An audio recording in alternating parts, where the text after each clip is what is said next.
All right, today we are going to finish what we started on day 1 by adding cube 3 and cube 4. Cube 3 needs to have a 1-inch peg in the middle, and cube 4 is going to have a 1-inch hole extruded all the way through, as you can see here in the blue highlighted section. Then, as it says, we're going to place both 3 and 4 in the existing assembly, and then if we scroll down here, we're going to connect them this way. Okay, let's go to Inventor. Start our new part. Remember, it is going to be a 3-tab 3, enter, finish, extrude up to 3. For cube 3, we're going to start a sketch on the side and get our tool. Okay. We're going to come over here in the middle, as you should see a green dot. We can come down here. The coordinates should be 1.5, 1.5. Okay, so remember, tab, tab, enter, and this should be a 1-inch circle. Finish sketch, extrude. For the peg, we want it out, but only 1 inch. Oops. Click OK. Same thing, we're going to color it. Okay, whatever color you choose. File, save as, cube 3, and then hit save. After we've saved this, we'll make cube 4. I've already got the initial cube made, so then once that's made, we're going to start 2D sketch on the side, and instead of the peg, we're going to create a hole. So find the center again, remember, tab, tab, 1.5, enter, still going to be 1 inch. Finish, extrude, and then we're going to go all. So as you can see, there's a hole through the entire thing. Click OK. File, save as, cube 4. I'll just save it since I've already saved it. And then you can go to My Home and open up your existing assembly.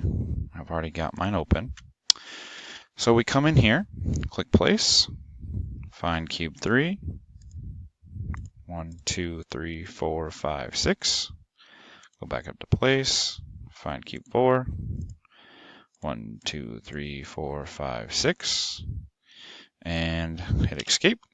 Okay, so this is where we are going to place all these together, and then the goal is to put all those together and then combine them with what we did on day 1. So first we're going to go to constrain. Now, with this, we'll still go with type, the first one. We can go mate, and we can go flush again as well. But with a peg and a hole, there are different things we can do. Okay?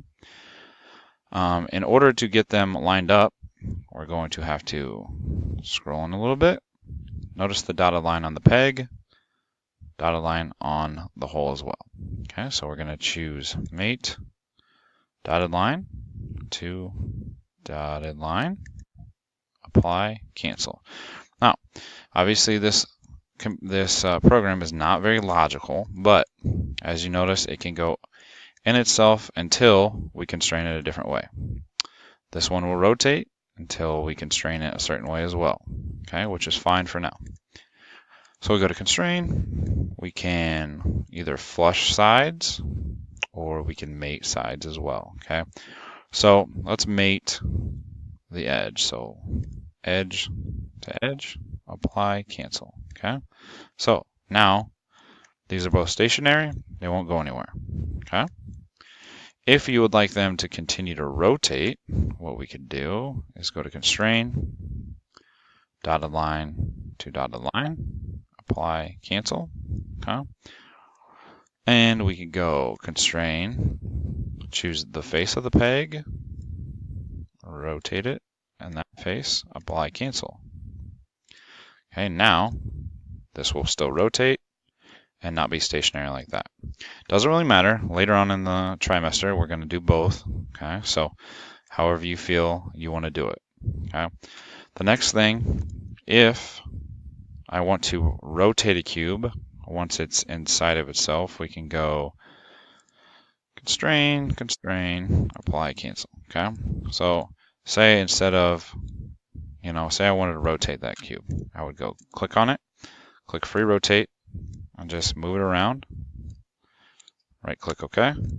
And now, there. It'll still go through itself until we constrain it, but you will definitely need the free move and free rotate at some point this try as well. So what you're supposed to do is put them all together after you've created each one, and then put these on top of each other, and then put what's created there on top of that one. So you'll have one large structure or wall or something that either moves or is stationary. Okay?